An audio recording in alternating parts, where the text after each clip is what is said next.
What was the cold open topic you had said? Something about you'd recently had a run-in with a dissolute cobbler. Well, you think that I've just come here from being diddled by a dodgy cobbler. Diddled by a dodgy cobbler! Back in the alley, was it? I think it needs to sound a little bit more Dickensian than that. Back behind the haberdashers, was it? Oh, so you want me to put a little bit more spice on it, is what you're saying. Well, I'm very sorry for you, and they absolutely took advantage of you. Your shoe repair should not cost that much. How many times have you had these shoes repaired? Once. Okay. But I power through my boots. I know you do. You're very hard on your shoes. Let's say maybe they'll be really good, the boots. Because they only lasted a year. Maybe they'll last 2. Maybe we should put up a sign that says, one So many day days since yeah, last cobbling. Yeah. Maybe that could be a podcast segment. It is bold of you to assume this podcast will still be running by the time you need those shoes recalled. Well, hopefully. That's the thing. That's what I want. I want the shoes to outlive the podcast. That is absolutely not going to happen. Okay. Right. Well, let's see. We'll see. In the final episode, I'll... Update us. Yeah.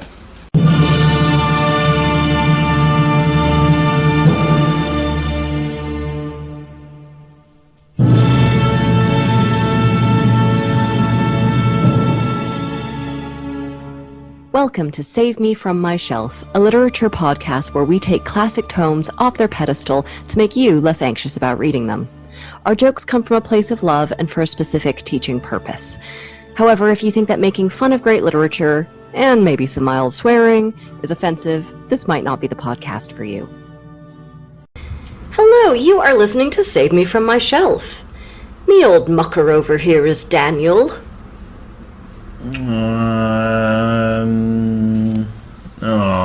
You gonna burst into song over there? Maybe like whale song. Now, what do they say in America? I don't know. This is your weekly challenge. An old buddy, old pal over here is Abby. We're too friendly on this show by half. I don't care for this. I know, yeah. Right, so let's read some letters, Daniel. Here's one from Tanya from Russia. I'll stop doing the voice now because we've had complaints. Dear Abby and Daniel, thank you very much for your podcast. It brings me joy on a regular basis. Why are you overemphasizing things? So I thought that'd be an interesting way of reading the letter.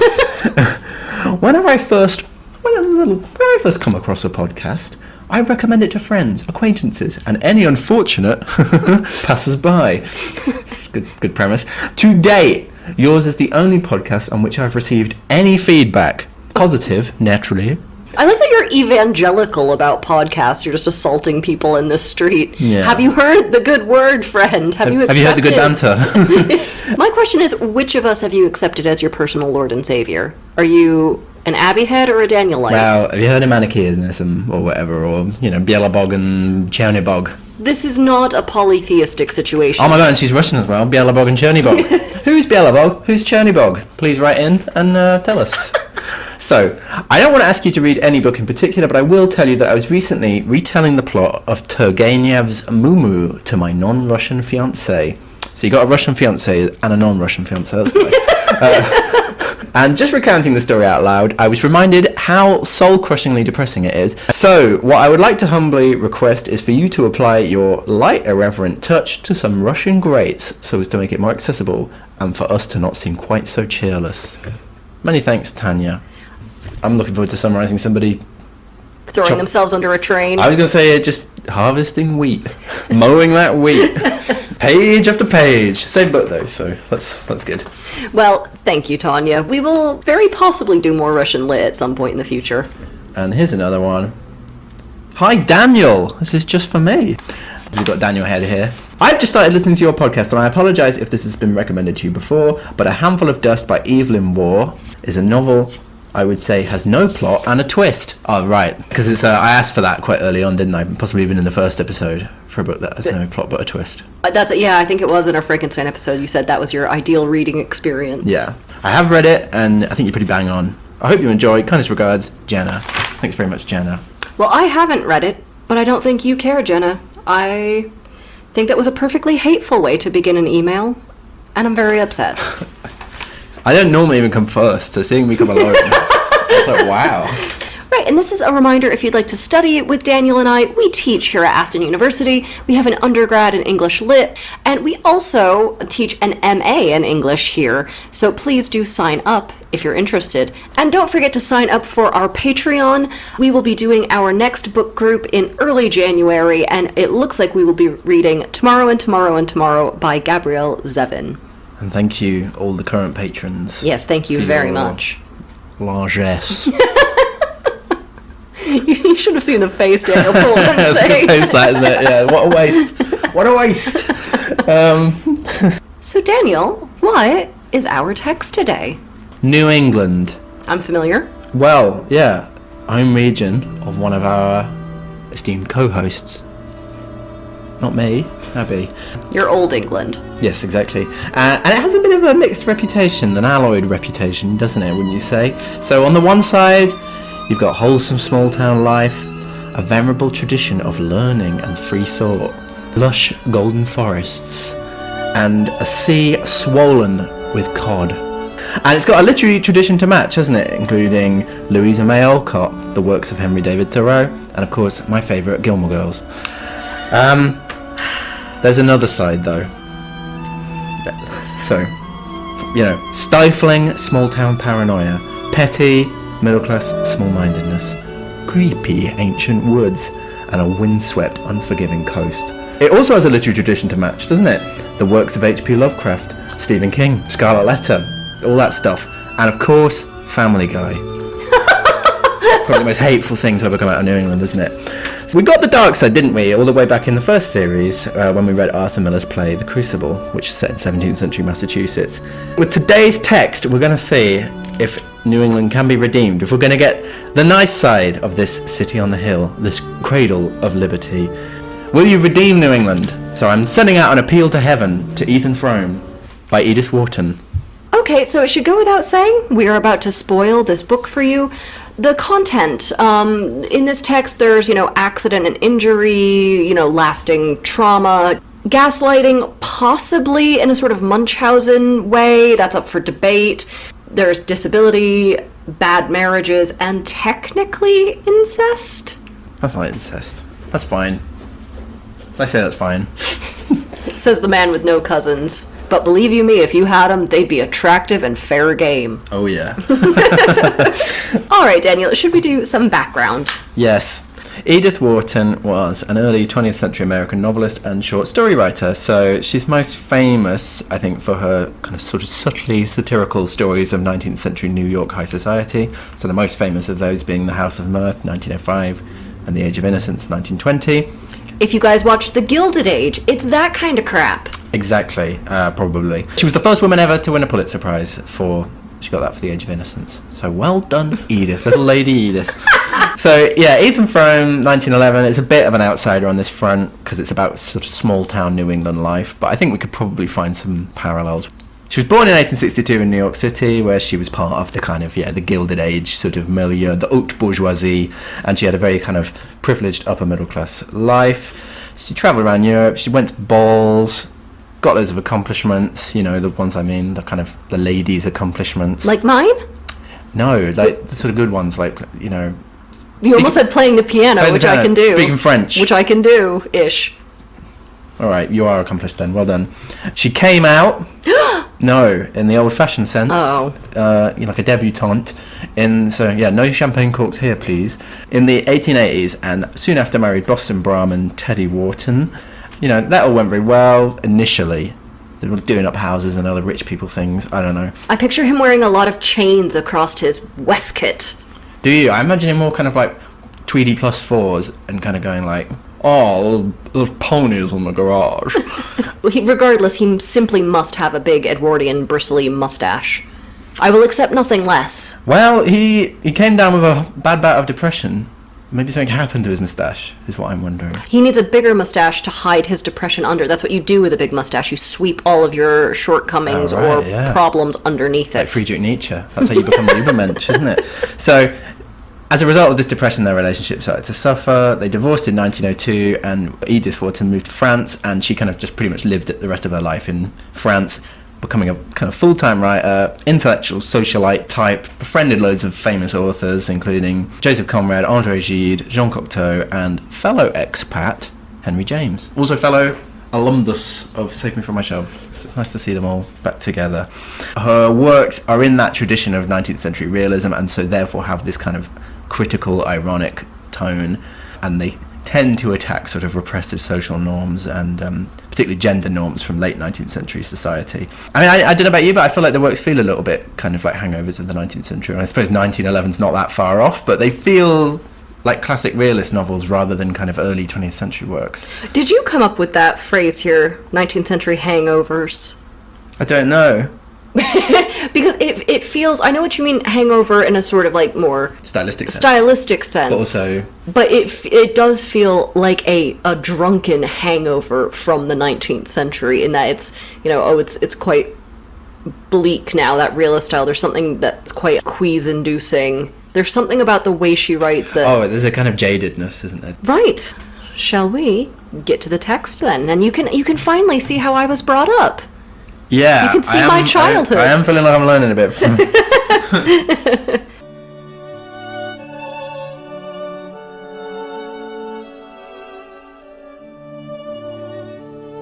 We open with this unnamed narrator, who's this person from the small New England town of Starkfield.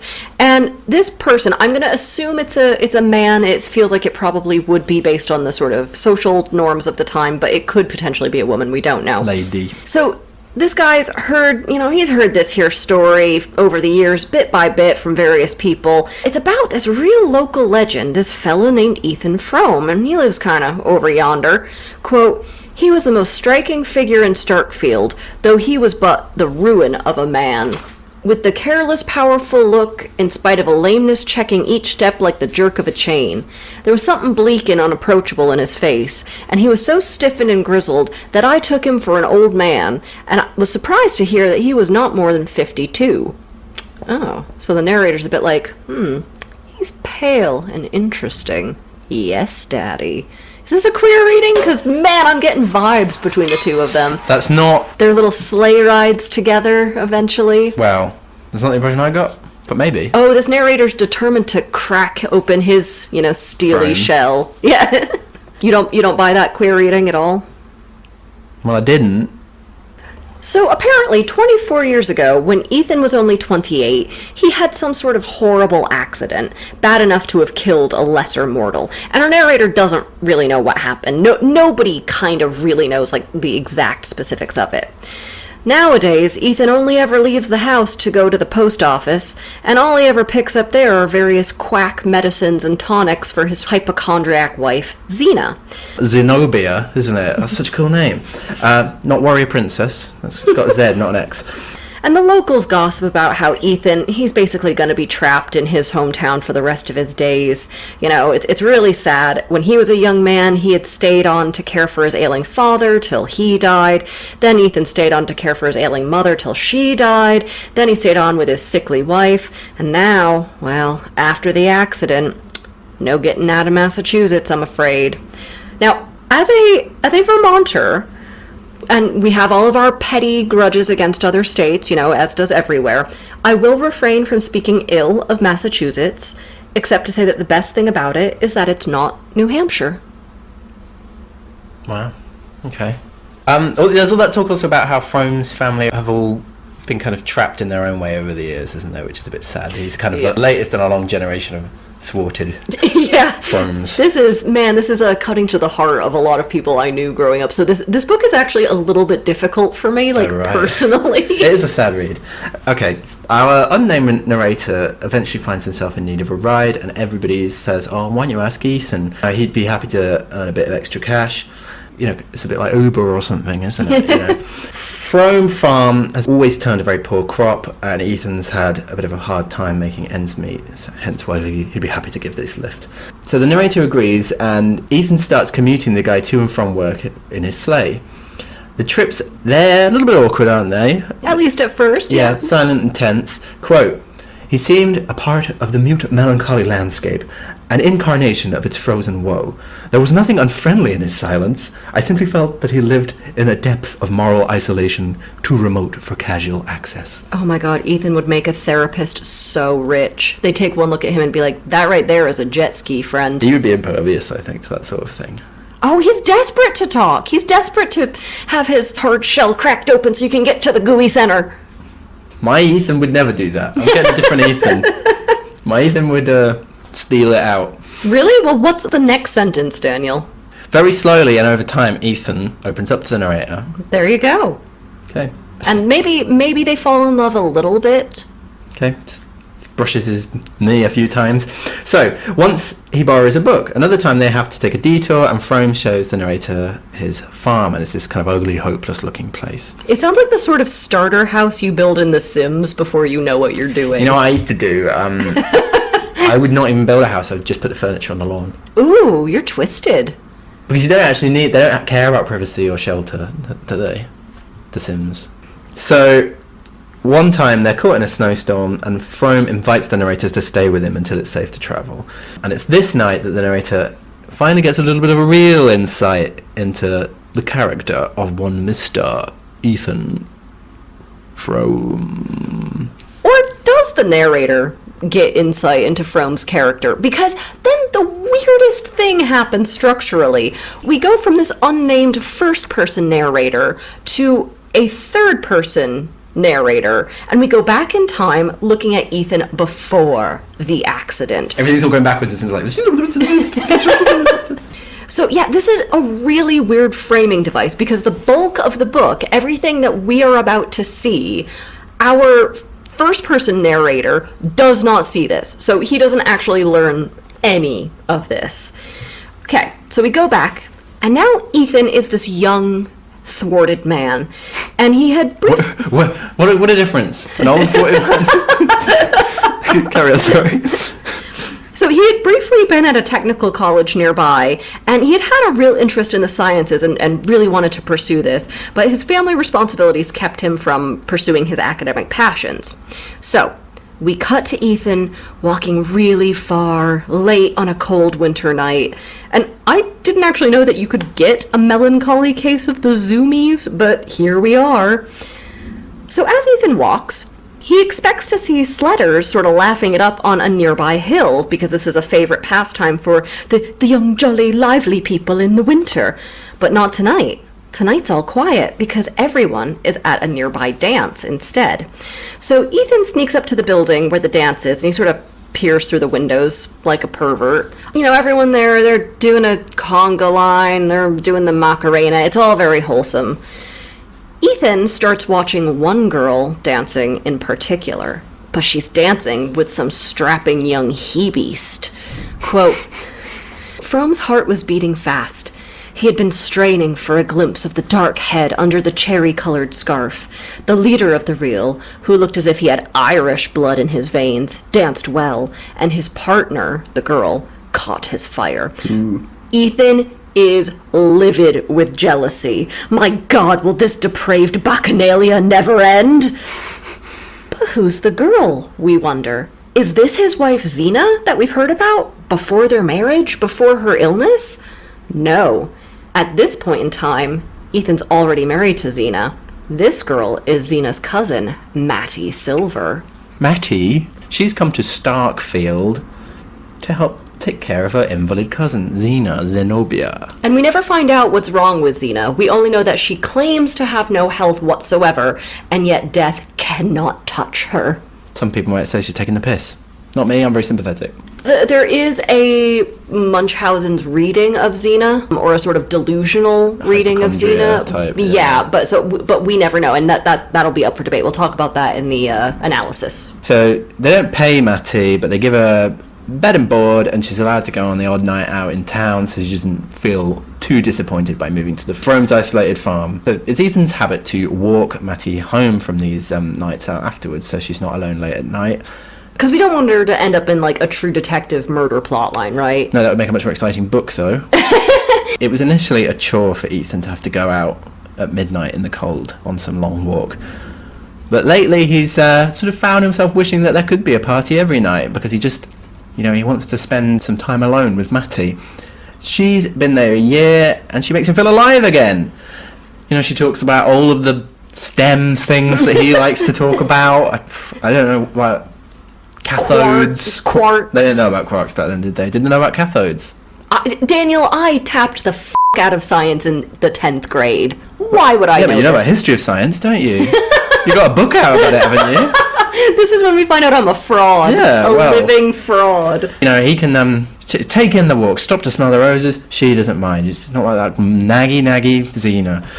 But, you know, he's also like, what would a pretty girl see in a grump like me? Does she like any of these other guys in town? Is my wife Xena getting jealous? These are all sorts of questions that are coming up. Get therapy. Well, I'm going to bang some pots and pans in front of your face, Ethan. Get therapy. Yeah, in fairness, Xena has started complaining a bit about Matty's housework, and also it is true that she's not very good at doing houseworky things. She's a manic pixie dream girl, really, isn't she? She's young and dreamy. She's not really a manic pixie dream She's girl. a very sane, un-pixie-like normal girl. She's a sane troll boy. Well, yeah, I suppose you're right, yeah. No, she's your pretty average 20-year-old, I would think. Well, maybe in Ethan's head she is. I'll give you that for Ethan. So, Ethan, to sort of help Matty out, he's taken to doing some of Matty's womanly chores, like scrubbing the floor and churning the butter, despite him already having this incredibly heavy workload. But, Xena walked in on him one day at the butter churn, and he's like, it's not what it looks like! Sorry, so he's just using the butter churn by himself? Yeah, but that's a woman's thing. I tell you what, that sounds like right ball ache. Time to make your own butter. Xena, she started making digs about how Matty's going to get married one day, and isn't it funny that Ethan started shaving every morning? Ethan holds his cards pretty close to his chest, but Xena is more observant than she lets on. Ethan finishes his musing, and he focuses on the party. Everyone's leaving, and Dennis Eady, the creep that Matty was dancing with, well, he tries to pick up Matty in his sled and drive her home. Hey, baby. He's got his arm on this. Ethan Frome, he drives his sled like this. Hands at 10 and 2. Obviously, Dennis rolls up like a prime asshole. Arm hanging off the side. Yeah. You like what you see? My dad let me take the stang out. But in this case, it literally is a Mustang horse. So, Dennis clearly likes Matty, and Ethan, who's kind of watching, like, from the bushes, basically, he's furious. He's ready to grab the nearest bike chain and beat this guy's ass for, well, what would feel like an eternity, but in reality would be a mere 2.5 hours. Probably would have been one of the first bike chains in the 1880s, wouldn't it? Wow. Matty says no to Dennis, and it's clear she's waiting for Ethan. Ethan finally shows himself, and Matty seems happy to see him. They link arms, they begin to walk home. And he even offers to take her into town some night and let her go sledding with all the other young folk, if she'd like. Oh, she would very much like it. It's so thrilling. Last time, when they went sledding, a group of them just barely missed the giant elm at the bottom of the hill. They surely would have all been killed. Foreshadowing horn here. Chekhov's elm. So they get home, and Ethan discovers that Xena has locked them out of the house. And Xena gets up, and she answers the door with her rollers in her hair like Andy Capp's wife. And, guys, Xena is a bummer. She goes on about how she thought she might as well wait up for them because she was left in so much pain while Matty was out enjoying herself that she couldn't sleep anyway. So the next day, Ethan goes out to do a bit of hard labour and have a good old think, eh? Xena stays in bed, taking her medicine. Is it implied that she's drinking opium? I feel like that was the subtext there. She's kind of getting high all day. The opiates crisis, isn't it? This is the beginning. She's sort of just lying there with a flannel on her face and... Yeah, just full goblin mode. Okay, so here's my problem with Xena. If you're going to act like a high-maintenance woman, you need to dress like a high-maintenance woman. None of your Quaker bullshit. I'm not having this. What would you want then? What's your dream Xena looking like? Xena with an X. Bronze breastplate. Exactly. So, we get a bit more backstory about Matty. Batty old Matty. So her dad had been one of the Connecticut hill folk. Oh, is that, I'm one of the Connecticut hill folk. Oh, different type. I think you'll find that the Connecticut hill folk are some of the most exclusive hill folk in the whole of the Americas. Is that what they're like? So yeah, he was one of the Connecticut hill folk. He married a townie. He seemingly made it rich. But then when he died, everyone found out that he'd been in debt. He'd done some embezzlement, something like that. The news just killed Mattie's mother. Without a penny to her name, the formerly rich Connecticut girl, Mattie, got shipped off to the Fromes. I do like that the Fromes are like, we'll take her in. Adopt, don't shop. That was a joke that's headed straight for the cutting room floor. Right, cool. So anyway, when he gets him from his chores, Ethan discovers that Zena's up and dressed. Very unusual. She's normally just rolling around naked, isn't she? So weirder still, she's packed up her suitcase. What's going on here then? Well, I'll tell you what. Her shooting pains are so bad that she's going on one of her famous trips to the city to try some new doctor's miracle cure.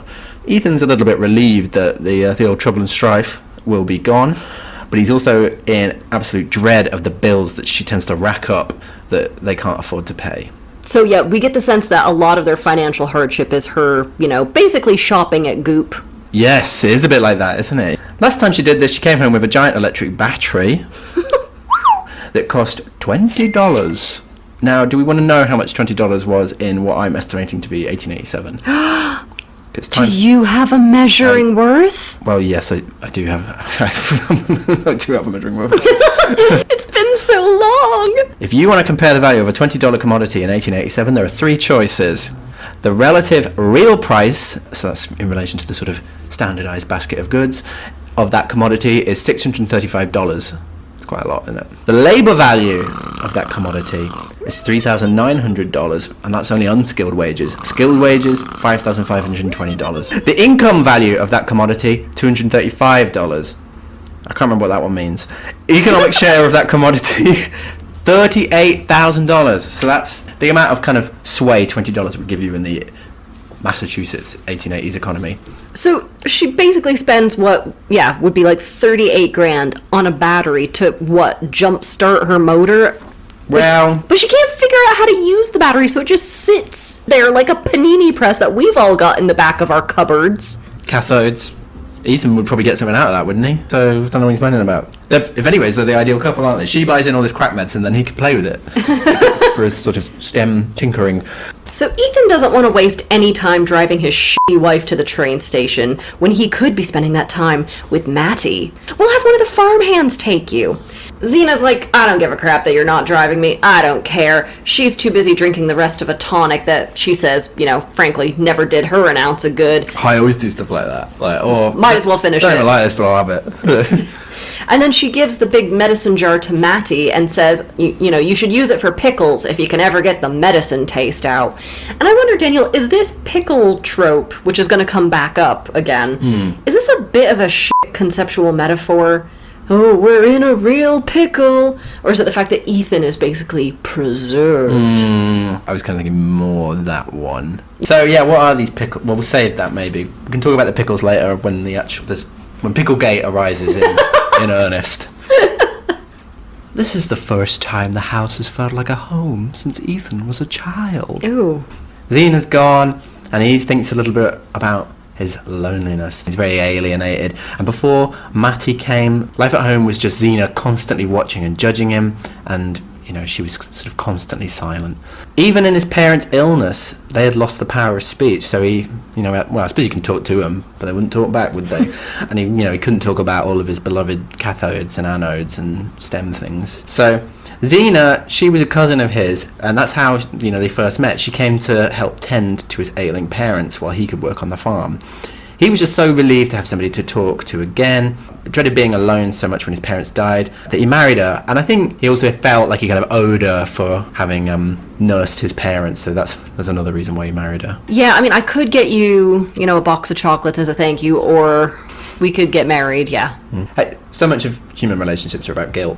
I think that's fine. This book is hitting us on deep levels. After they get married, Zena very quickly changed, and it's now much worse being married to her than it was being alone. But not tonight. Turn on the smooth jazz. Turn down the lights. It's just going to be dinner conversation, a light dinner with Matty. God, if they cracked open a bottle of wine, that might kill him. That is entirely too much pleasure for one. Maybe a bit of barley wine. Do they have that in New England? It seems like just these rural homesteads go open the barley wine. Ethan thinks a little bit more back to his and Zena's early marriage. He wanted to keep up with his education because he had ambitions to be an engineer and was desperate to move to the city. There weren't many takers to buy the farm, however, and he very kind of slowly realised that while they were waiting to sell it, Zena, she's kind of only really comfortable here in Starkfield where she grew up, and that she would never move to support his career, even though she also hates the town. So you can't win, can you? Quote, she would have suffered a complete loss of identity. It's probably a good thing in her case, since her identity is so odious. See, I grew up with people like this, and this is why I know there are a lot of Xena apologists out there, a lot of people who think Ethan's a really horrible person. I hate her, and I hate her primarily because of this moment. I find this completely unforgivable. Like they're all sympathetic, but also all annoying. That's the kind of vibe I'm getting. But I'm like a sort of Christ-like figure. I just forgive everyone. I'll work through that on my other podcast. Okay, yeah, please do. Anyway, enough of that. Ethan gets home and he sees Maddie's light on in the upstairs window, and he wonders, this is such a sad little hope. He's like, maybe she's fixing herself up for dinner. And he remembers with shame the night that Maddie first arrived with them. She had wanted to make a good impression, so she brushed her hair and put a ribbon around her neck for dinner, and Xena just sarcastically kind of smirked at her the whole night. This is beyond the whole, New England cliche of, I'm from stern Puritan stock and pleasure is for Italians. This is a proper, Xena problem. I hate Xena. Her soul is f***ing wormwood. That is such a nasty little moment. We like to look scruffy in this house, thank you very much. There was a feeling of entrapment or something. Yeah, he's constantly going back in time and revisiting, and then, but back to my point, back to my business of the day. And it's a bit like Groundhog Day. Well, I mean, it is in that you can see he's not quite wondering where has it all gone wrong, but there is that sort of psychoanalytical worrying over the past constantly, especially when you have nobody to talk to. He's fixating, he's ruminating. But the fact that his life is so repetitive. Yes, and then that. Speaking of repetition, he tries the front door and finds that it's locked. Oh, God, it's just like last night, when Xena locked the door on us. And he's like, well, I suppose it's natural enough for Matty to lock the front door. She's a woman home alone, out in the wilderness. So You think a bear might break in? No, but Oh, you mean because you're all alone, people won't hear the screams? Exactly. Okay, right, from the bear. You are so clearly not a true crime person. So Maddie comes to the front door, like Xena, with a lamp. And, again, Ethan's a little startled by the similarities to the previous night, but he's also startled by the contrast. Maddie looks lively and happy to see him. And God, she's even set the table nicely. Now, what are they having for dinner? They are having doughnuts, stewed blueberries, and pickles. Girl dinner? First of all, remind me what girl dinner is. It's like an adult Lunchable. It's where you have little picky bits for dinner. How's that girl dinner? That's just a thing, isn't it? You're not chronically online. That's why you don't know the phrase girl dinner. But that's the thing people do anyway. Beside that, this is not a normal meal, is it? Yeah, I don't think. Or was it back then? I don't know. Why are they eating like a dieting mother of three from 1978? This sounds like a meal that my grandmother, who is not a good cook, would make on her most unhinged day. What is the worst thing your grandmothers have ever made? Your grandmother's Beryl and Phyllis, I'm guessing their names are. What's the worst thing? Ooh, roast dinners. And are their names Beryl and Phyllis? Please tell me I was right at least one of them. They're both called Beryl and Phyllis. Wow. One's called Phyllis Beryl, double barrel, and the other's called Beryl Phyllis, no hyphen. How unusual. I know. What a coincidence. Yeah. What, again, back to the pickles. What are the pickles? Are they savoury pickles or are they sweet pickles? Because... well, you wouldn't want a donut with Branston pickle, would you? But you do that with things. You have, a super sweet thing, and then you cut it with pickles. So I'm going to teach you a little something. Go on. Do you know what sugar on snow is? No. That is when you go to a sugar house, and they have fresh, hot maple... You don't know what a sugar house is? Yeah. Okay, let's back up. That is a house where they make maple syrup. You take in the sap. Treehouse. It's not really a treehouse. It's usually a log cabin. Oh. you tap the sap, you take it to the sugar house. Exactly. They boil it. Yeah. Boils down. When you have the fresh hot maple syrup, you take it out. This is going to sound very unhinged, but you get a big, like, horse trough full of snow. You drizzle it on there and sort of candies. You make basically fresh candy out of it because that chills then instantly, and it turns sort of like into a kind of chewy thing. But then because it's so sweet, you have it with a pickle, like a savory pickle. Oh, right. So you're fully au fait with this sort of behaviour. Not this. Donuts, stewed blueberries, and pickles is a bit weird. Are they ring donuts or what? That's the other thing I'm wondering. Oh, probably. I'm imagining just a sort of beignet. We don't really have that. Okay. It's probably like an apple cider donut, I'm guessing. You don't know what that is either. Oh, my goodness. Wow. I need to take you with me to the States. What a rich culture, New England. Back to this dinner. The big thing, though, is that Matty is using Zena's special red glass pickle dish, which is never for use, only display. And by the way, my grandmother has a china hutch like this with pickle Is this all dishes. just an excuse for you to vent? I said I was going to work through this on my other podcast, but I'm getting a lot this is the other sort of podcast. old country venting.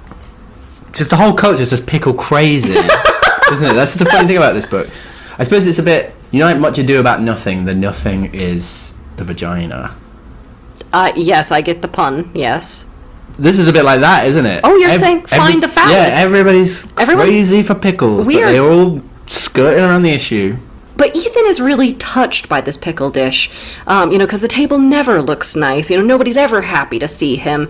Normally they keep the pickles in a stained tin cup. And Ethan thinks that he was, quote, suffocated with the sense of well-being, which is a devastating sentence. But surely this can't all be for me, he thinks. Oh, I'm just miserable old Ethan. Oh, climb down off the cross, buddy. We need the wood. Ethan does spend a lot of time flagellating himself in this, like a character on a bad TV show about the medieval era. He is pathetic, yeah. This pickle jar thing is just... You're fixated on this. I saw a lot of sort of like Wuthering Heights parallels, and this is making me think of that tureen full of applesauce.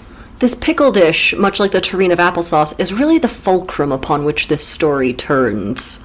I think so, yeah. Yeah. No, I'm not being... it sounds like I'm being arsey about it, but I'm just thinking, if I can find one other piece of crockery that's... I've got an essay, I've got an article. Crockery readings. Crockery reading! Put the smash in. Ethan and Matty, they're very bashful over the dinner, aren't they? Like the dwarf that was bashful. Hugh Grant. Imagine those two, Bashful and Hugh Grant, trying to have tea together. It'd be a bit like that. And it's made all the worse when they both reach for the milk jug at the same time and end up touching hands. Oh, yes, the erotic milk jug. They're gonna flip this table over in a passion and ravage each other on the credenza.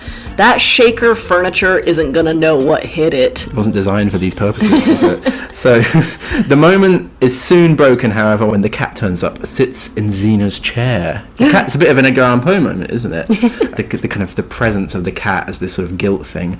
Then, it leaps on the table and knocks Zena's precious pickle dish on the floor.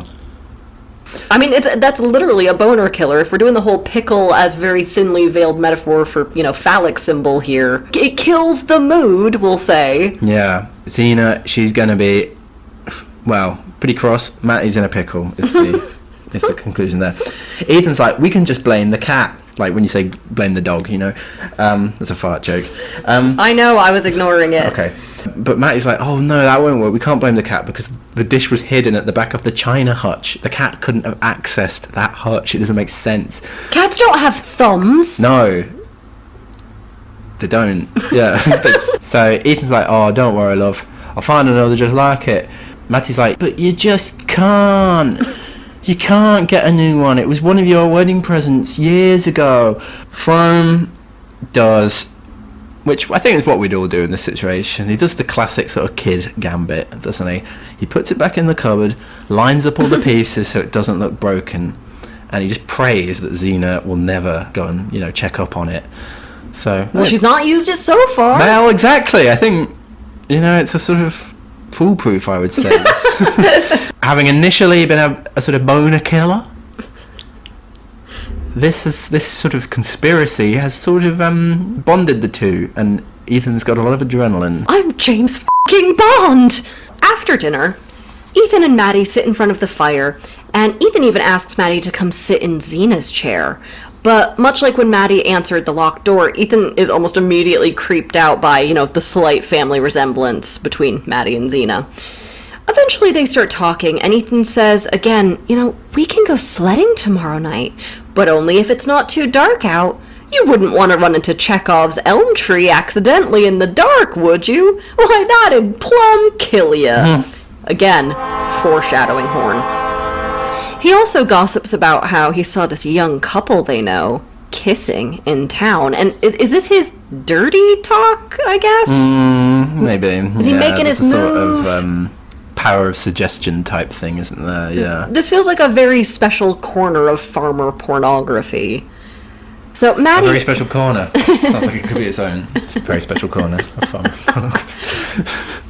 Maddie gets really bashful with this, slightly scandalous romantic talk. And she's from Hillfolk. And ain't nothing off limits up there. Well, that's what I'm thinking, Believe you me. Yeah. So something kind of comes over Ethan when he sees that his hand has, slightly brushed up against the end of Maddie's sewing, and he picks up a corner of her work, and he kisses it.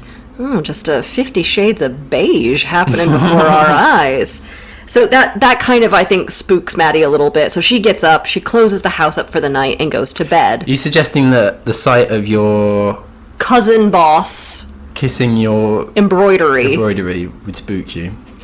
Yes, I think so. I'm a little spooked. I don't really get what was going on here. I think it's just... There's nothing going on. He's just kissing some embroidery. I was like, is there something more to this? I think it's just a tender moment. If that's the closest he can sort of get to her, is the thing she's sewing. It's like in Lolita, that bit where she sort of like just puts her legs on his lap. And I was like, what's going on here? This felt a bit like that again. Yeah. So Ethan's super depressed by this, his one magical night of comfort and romance, and he's barely so much as touched her hand. I mean, he was hoping to see at least a little ankle. Come on, love. Flash us some fetlock. What's fetlock? Is that above the hoof? Yeah, I think that's the ankle, isn't it? Yeah, you're right. It's been a bit of a disappointing evening. Never mind, Ethan wakes up in a good mood because he's seen how pleasant life could be with someone who actually wants to make things comfortable. I kind of admire Zena for so religiously putting pine cones on chairs and things. Oh, yes, my little grey peacock. Remind us all of how allergic to luxury you are. Yeah, I just think that's cool, isn't it? It's funny to be like that. It's funny till you have to live like that day in and day out. Well, not if you find it funny. He hates that this was the only night with Matty, and he dreads having to pick up Zena later because, first of all, he has a ton of farm work to do. The weather's it's awful, really bad weather, and he also has to get some glue for this damn pickle dish to fix it. So it's a phrase that came naturally to you. He has a stressful afternoon. He's managed to find a bit of glue somewhere from the glue depository. Well, what happened to Ethan's horse? Oh, that would be so sad if he... He gets home. He's like, I've got the glue. And she's like, hey, Zena's home early. She's in her room. So pipe down about that glue. All right. It could be for anything, couldn't it? I'd be like, it's something. Model aeroplane or something. They didn't have aeroplane. It's too early for aeroplanes. That's what... The Wright brothers might have been... They might be just getting started. Yeah. Ethan realises that he'll have to stay up all night and wait for her to be asleep so he can mend the dish without her realising. He and Matty, they both feel conspiratorial and guilty. Oh, they are gonna bang like jackhammers later. This is the sort of thing that bonds people. Like a glue. Who knew a little bit of Elmer's could be so erotic? Is that brand of glue? Yes. So, dinner time rolls around, and it's just him and Maddie, and a bowl of doughnuts again. I have never heard of anyone going on an inflammatory diet before. Maddie, please feed this man some protein. He's doing hard labor every day. So Ethan goes to wake Zena for dinner, but he discovers that she's actually avoiding sleep like she owes it money. Instead, she's been creepily sitting in their bedroom, looking out the window, and she's still in her traveling clothes hours after arrival. That's weird. She's a weird woman. She's like, I'm not eating dinner tonight. Then, she just is immediately back on her bullshit. The doctor also said that I should have a proper hired girl so I don't have to lift a finger anymore. And guess what, dummy? I've already hired one. Now, Ethan, I think, is quite rightly enraged here. We do not have money to pay for a servant. And couldn't you have at least talked to me first before getting me into debt?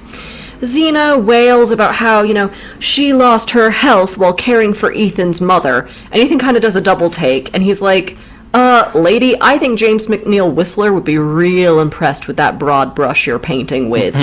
What the hell do you mean you lost your health caring for my mother? You were fine for years after. And Xena's like, oh, I'm sorry, Ethan, you're right. I don't want to be part of the problem. I want to be the whole problem. I'm not sorry at all. I insist that we have this new girl, even if it gets you in debt. And it'll be the death of me to go on slaving, as I have done. He tries to push back, and finally she says, quote, just send me to the almshouse. I bet there have been plenty of Fromes there before. And I wrote, this is the common Twitter phrase, the lion, the witch, and the audacity of this bitch. It's a low blow. I like the James McNeill Whistler joke as well. There aren't many James McNeill Whistler jokes out there. Thank you. By default, is one of the best. It's just for you. Thank you. Xena continues, well, at the very least, we don't have to worry about Maddie's room and board. I've decided to get rid of her. Ethan's horrified that Xena would put her own family on the street, but Xena doesn't care. She thinks Maddie's a leech. She's useless. And besides, there's already talk around town about a pretty girl like Maddie being in their house. Maybe some people have noticed that Ethan and Maddie have a bit of a situationship going on. Anyway, Maddie needs to get gone by tomorrow. Right, short notice. Maddie should talk to her ombudsman. Town selectman, that's what they have in New England, isn't it? Find out what the local tenancy laws are. I think this is an informal arrangement, though, isn't it? Depends how long you've been domiciled there. Are you getting your post there? You might be legally domiciled. Oh, yeah. This is Tenancy Corner with Abby and Daniel. It's important, isn't it? Write in if you're in a weird landlord situation. I'm sure people are. I would like to hear that, if people do have funny landlord situations. We are lawyers. After that bombshell, Ethan goes down to dinner alone. He's devastated. He breaks the news to Matty. Matty, she's just like those donuts. She's just very sweet and is like, and sad, a bit like a sad donut. She's like, I bet I could find work in the city. Is Maddie the donut and Xena the sour pickle? Oh my god. And Ethan, stewed blueberry. Stewed. So Ethan's like, no, Xena can't always have her way. What are you going to do in the city? You won't last a minute. I'm going to demand that you stay, Matty. They're sort of about to have a moment, and then Xena comes in, Madam Flockery herself, and says, oh, actually, I'm well enough to come down after all, and the doctor says I should eat loads, so I'm going to come and have some dinner after all. Xena is a bit arsey during the meal. She's just always adjusting her false teeth, just generally being difficult. She talks about people she knows who have diarrhea. She keeps snidely looking at Matty and smiling, and the assumption is that she thinks that Matty, she doesn't even know she's going to be out on the street tomorrow. My god, what would Emily Post have to say about this dinner? Xena, girl, be careful. This is how true crime starts. Your ass is about to get Mrs. Crippen, and pushing her luck a bit, isn't she? Nobody will mourn her. Oh. Ethan's just really disgusted. He can't eat. Probably just his, hyperglycemia, isn't it? That's probably why he's disgusted. Xena, she's eating well, but then she starts insulting Matty's cooking, saying that her food makes her sick. She's then like, oh, I'm just going to go and get my special medicine, and I keep that in a special secret hidden place. She comes back before long, and Xena, I don't mean to tell you, is in a fury. Who among you has broken my pickle dish? The thing I loved most of all in all Christendom. Dar el-Islam, all of it. Just the whole thing. I locked up my secret medicines in the China hut with it. So Ethan says, oh, well, the cat did it. And she's like, well, how did the cat get in the China hutch, moron? And he's like, oh, well, it was chasing mice. Chasing mice in a locked china hutch? Yeah, it's one of the first locked room mysteries, isn't it? It goes there, it turns into like a very tense murder mystery. Yeah, how could a cat have got into the... Who broke the pickle dish? Yeah, that'd be much better. You're wondering why I brought you all here today. It doesn't turn into a whodunit because Matty can't bear to see Ethan suffer. She immediately just says, "Oh, it's my fault. I took the pickle dish. 'Twas I." I am Spartacus. Yeah. Did he do something with a pickle dish? Yeah. Well, it's this was in the deleted scenes. They kind of changed the premise. Kubrick had a different angle. Oh, right. It's original script sort of deal. So Xena lays into Matty. "You're dreadful. You're just like your dad." My pickle dish, Ethan. You are out of control. Civilization is collapsing, and this is a stain on your soul that you're going to have to atone for in hell. And then she kind of carries this pickle dish off like it's a dead body. After an irate Xena goes to bed, Maddie leaves Ethan a note telling him, don't trouble yourself over me. And he stays up all night pacing in the kitchen, trying to figure out what can I do to keep us together. And Maddie stays up all night listening to Ethan pace. And it's a pretty romantic scene, actually. They're separated by a wall, but they're connected in spirit. The next morning, when Ethan comes in from doing his chores, Xena's already packed Maddie up and basically has her out the door. Question for you, Daniel. This might be a reach, but I'm just going to throw it out there. We're among friends. What are the chances that Xena isn't jealous about Ethan? She's jealous about Maddie. And that's why she's sending Maddie away. Is there any way that we can make this into a queer reading? Well, that would be a right mess, wouldn't it, if both members of the couple were in love with Matty? Or an easy throuple? Well, Matty might not be into... I just didn't know if, maybe Xena calling Maddie a Bush League tramp is just her way of flirting. Negging. Yeah. What do you think? Does this deserve a queer reading sting? Or is that a step too far? This is the closest we would get to one in the book. I'm double ticking this. Yeah. Oh, thank you. Yeah. Thank you, sir. Yeah.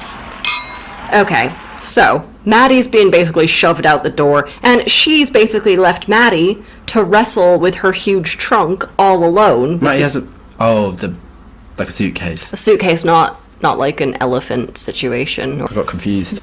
Ethan goes to help Maddie with her big trunk, and he finds her sobbing.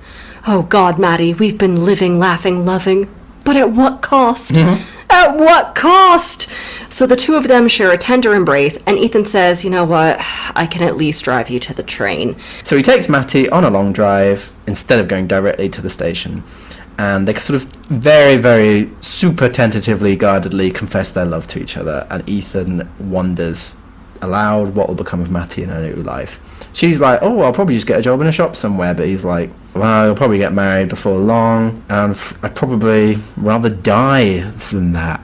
And she's like, "Well, I wish I'd die before I get married too." It starts getting dark, and they come across the sledding hill. Someone has left their toboggan. Not a faded toboggan? Yeah. They should sue whoever left that toboggan. Yeah, good point. It's America. We're a litigious people. Yeah. A proud litigious people. That's really who's at fault here. Whichever careless soul sledder. They deserve to be sued. That would be a really... I mean, again, we're not lawyers, but that would be a really good podcast, wouldn't it, if you... what are the chances that they could win the lawsuit? Yeah, well, you just get two legal experts to come in and talk about potential lawsuits arising from books. Frome versus toboggan. If there's any legal experts out there who want to let us know what the case is here.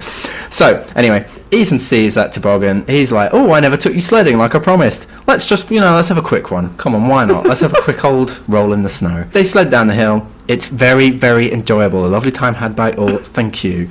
As they walk up the hill, Matty kisses Ethan. Then they burst into tears. Ooh, I love a good snog that turns into tears. That is a prime experience. When it freezes, though, and they can't and then you get lip locked forever. Yeah. It's like the little boy in the thing with his tongue on the flagpole. The most patriotic boy. A Christmas Story. Oh, okay. I thought that was the most patriotic. That little boy was the most patriotic boy in America. He tongue-kissed the flag. You don't know A Christmas Story, do you? No. You'll shoot your eye out, kid? No, you don't know this at all. Well, that was a threat. So, yeah, the clock strikes as they cry. Matty's going to miss her train. And then they'll be in a right mess, won't they? Right, pickle? That's too soon? Yeah. Sorry. So, Ethan's like, Well, what if we did a bit of the old Thelma and Louise? Say it how I wrote it. Ethan's like, what if we Thelma and Louised this bitch? Let's go sledding right into the Death Elm, and then we won't have to live without each other. And she's like, well, that sounds like the only possible idea. Don't it? Ethan's like, but on the condition that I get to be at the front, I get to be the little spoon. Oh, the fact that he just wants to be cuddled while going to his death kills me. And so we enter Endgame. Why have you started saying that every episode? It's important. It makes me want to steer you into a death elm. They launch the sled down the hill. It's very thrilling. Ethan has a little vision of Xena, doesn't he? He almost steers away. But then he goes back and crashes into the elm. Ethan wakes up. He's in... I don't need to tell you, he's in a lot of pain. Mattie, she's nearby. She's groaning. She says his name. Cut to the present day. That's the end of the little, middle framed bit with third-person narration. We're back. We're back to the first-person unnamed narrator at Ethan's place, 20 years later. Hey, Ethan, how's your wife doing? Still bitchy, apparently, but her health is 100% recovered. Hooray. So, the narrator, he sees, Happy ending then. Is it? Well, because the narrator, he goes into the Frome household and he sees two horrible, gaunt-faced, gray-haired women who are squabbling with each other, hard to tell apart. Hollow of cheek, face and posterior. One of them is introduced as Mrs. Xena Frome. The other, indistinguishable, Miss Mattie Silver. I'm shaking. I know, but it doesn't mean anything to the first-person narrator, because he doesn't know the story we had in the middle. He didn't know any of the flashback. Oh, yeah. I'm shaking even more now. So we cut to this narrator the next day gossiping with some of the neighbors, desperate to find out, what this weird living situation is. Why is Ethan, living with these two, harpy crones? What he finds out, all anyone knows, is that the night of the accident, Ethan and Mattie were found horrifically injured and were carried back to the house. But it's so weird.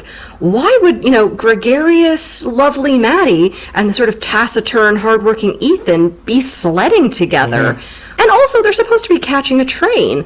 Very bizarre stuff. Well, Xena couldn't kick Mattie out of the house when Mattie was so close to death.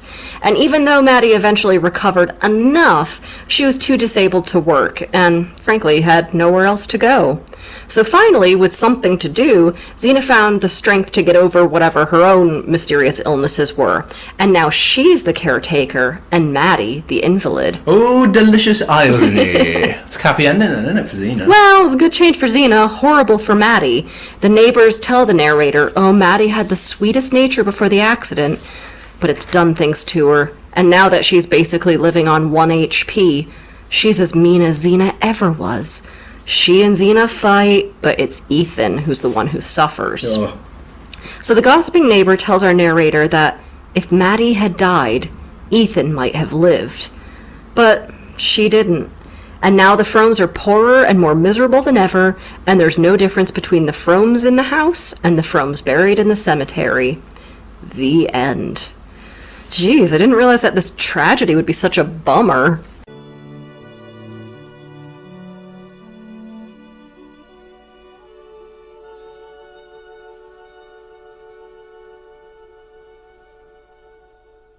Well, that brought a tear to my danged peepers. Okay, so for some casting. The thing is, the stakes in this story are, in actuality, really low. But they feel enormous to the characters. So, what I want is Martin Scorsese to make a quiet epic about something really small. I want to see if he can do it. Well, he'd already done Edith Wharton, hadn't he? Had he? Age of Innocence. That's Scorsese? Yeah. Is that not Coppola? No. Is it? Yeah. No, I like this, though. That doesn't feel right. It is by Martin Scorsese. Okay, so who am I casting in this movie? We need a tall, handsome, but exhausted-looking New Englander. It's gotta be Ben Affleck, the tiredest of all tall, handsome New Englanders.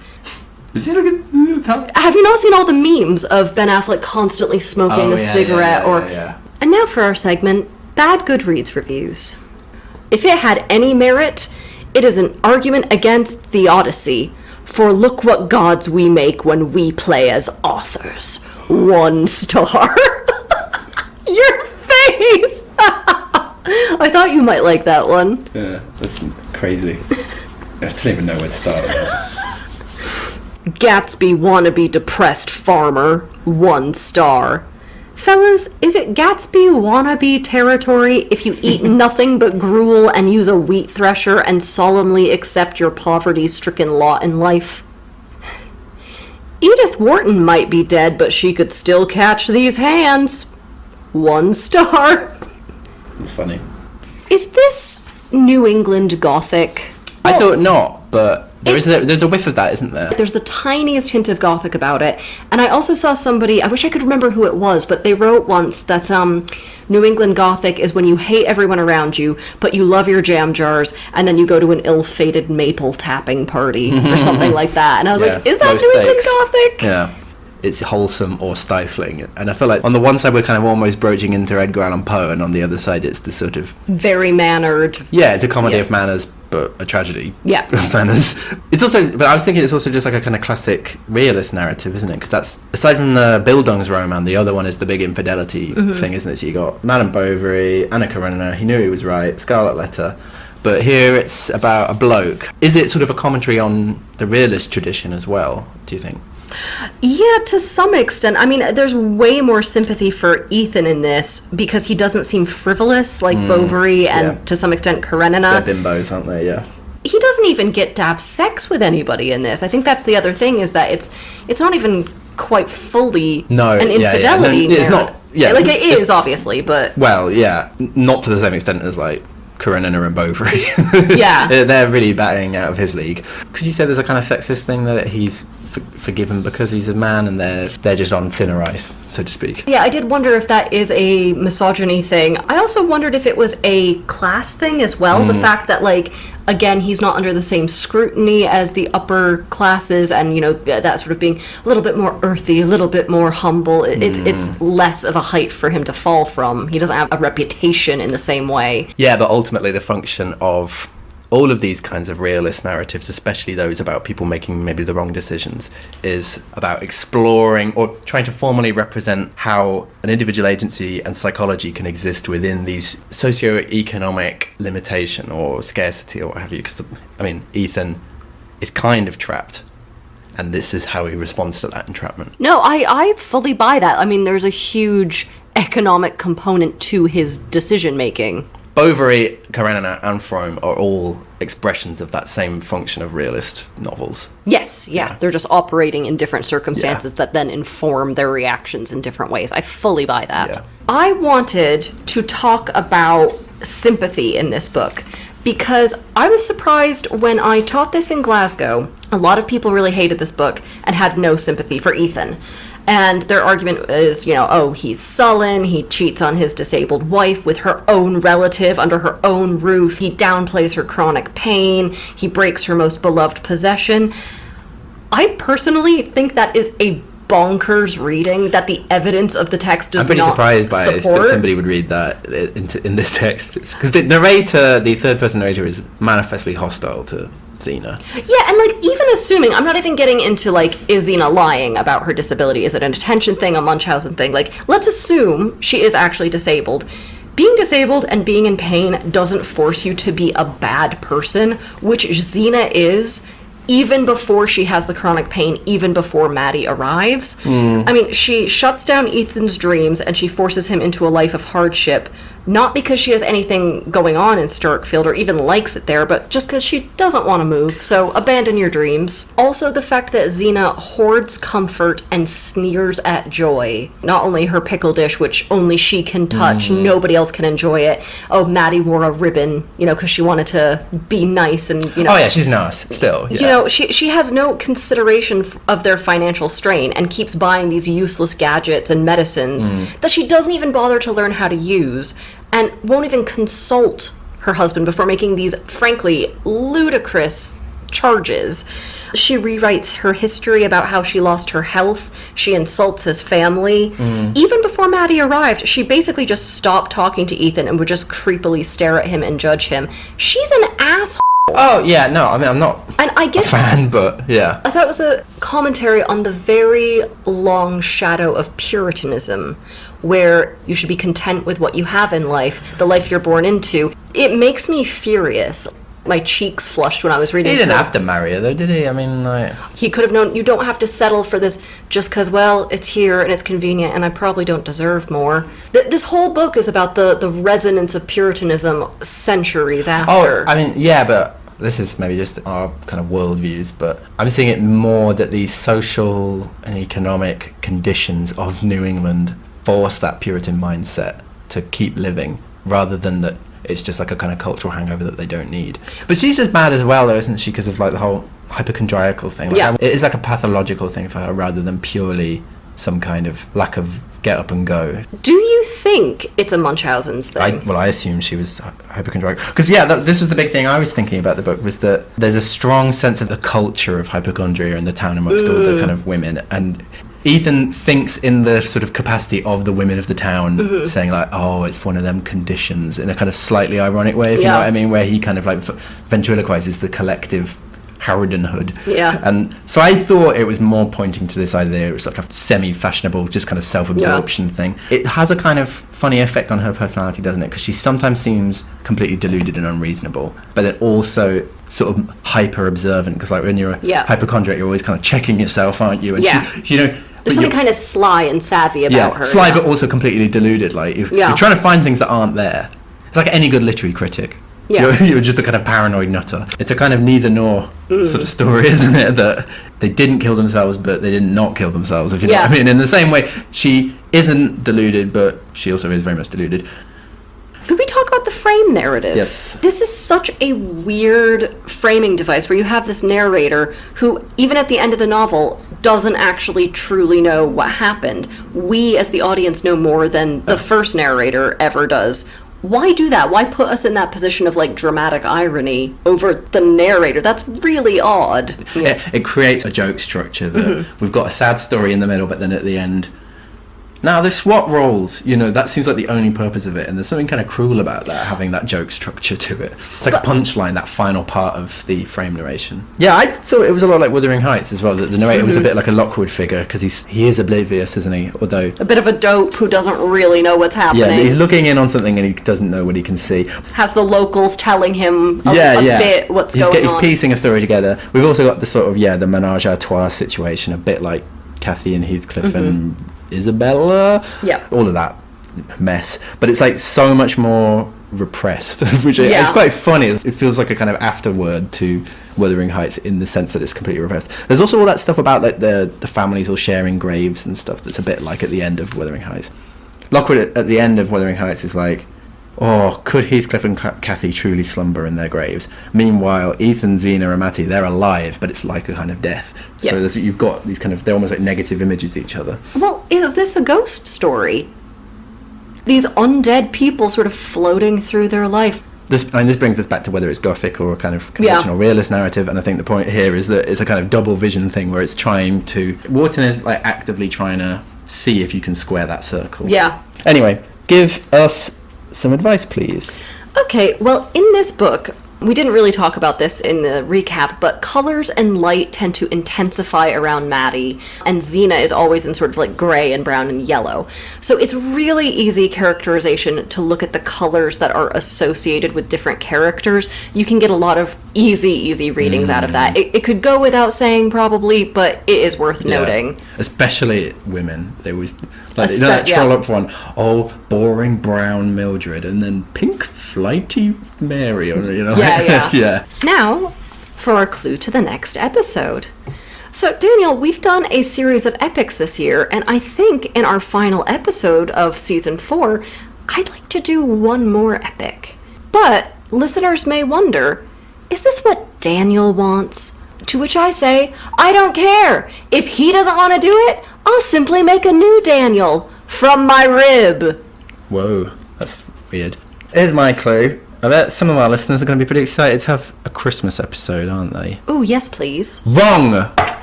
Christmas is cancelled. Bloody woke mob cancelling Christmas. Yeah, but yeah, that's what we're doing. Right, so please write into our email at savemefrommyshelf@gmail.com. Tweet us at smfms_podcast. We're on TikTok. We're on Instagram. We're on Patreon if you are interested in supporting the show, seeing more videos, blooper reels, or joining our book group. And apart from that, we will see you for our final episode of Season 4. Whoa. Kinda. We are having an end-of-year special after that. Whoa. But we're not covering a book. Ugh. You have anything?